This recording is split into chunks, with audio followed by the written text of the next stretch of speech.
নমস্কার, আমি স্বপন। ওয়েব নিউজে আপনাদের সকলকে স্বাগত। এই মুহূর্তের সবথেকে বড় খবর, পশ্চিমবাংলার রাজনীতিতে সবথেকে চর্চিত বিষয় সেটা হচ্ছে যে ভাইপো কবে গ্রেপ্তার হচ্ছে।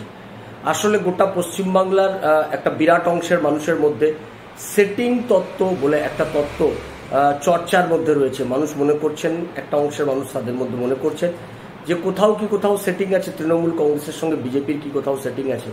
সিপিএম এর সঙ্গে যেমন এখানে তৃণমূল কংগ্রেসের একটা সেটিং আছে, রাজ্য স্তরে একটা সেটিং আছে, তেমনি কেন্দ্রীয় স্তরে বিজেপির সাথে কি তৃণমূলের কোথাও একটা সেটিং আছে? এই প্রশ্নগুলো কিন্তু মানুষের মনের মধ্যে ঘুরপাক খাচ্ছে।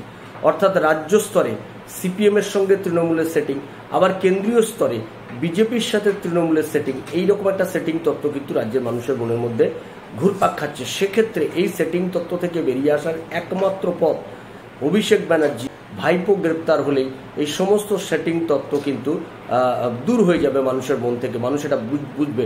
যদিও একটা বিরাট অংশের মানুষের মধ্যে মনের মধ্যে এখনো অবিশ্বাস রয়েছে যে ভাইপো কোনোদিন গ্রেপ্তার হবে না, ভাইপোকে গ্রেপ্তার করার সাহস নরেন্দ্র মোদী কখনো দেখাতে পারবে না, এই ধরনের কথা ইডি এবং সিবিআই সম্পর্কে তারা প্রশ্ন তুলছে। ইডি সিবিআই এই রাজ্যে এসে তারা দুর্নীতিগ্রস্ত হয়ে পড়ছে। ইডি এবং সিবিআই তারা এই তদন্তের শেষ পর্যন্ত শেষ মাথা ধরার ক্ষেত্রে তাদের যে যোগ্যতা, সেই যোগ্যতার প্রমাণ তারা দিতে পারছেন না। ফলে এই প্রশ্নগুলো রাজ্যের মানুষের মনের মধ্যে রয়েছে। এখন আগামী দিনে 2026-এর বিধানসভা নির্বাচনকে সামনে রেখে এই সমস্ত প্রশ্নের সমাধান হয়ে যেতে পারে যদি ভাইপো গ্রেপ্তার হয়। আর সেই ভাইপোর গ্রেপ্তারি নিয়ে নানান রকমের মতামত আছেন। কেউ বলছেন পুজোর আগে, কেউ বলছেন পুজোর পরে। অর্থাৎ আগামী আগস্ট, সেপ্টেম্বর, অক্টোবর এই 3টে মাস পশ্চিমবাংলার রাজনীতির জন্য খুবই গুরুত্বপূর্ণ বলে পশ্চিমবাংলার রাজনৈতিক মহলে মনে হচ্ছে।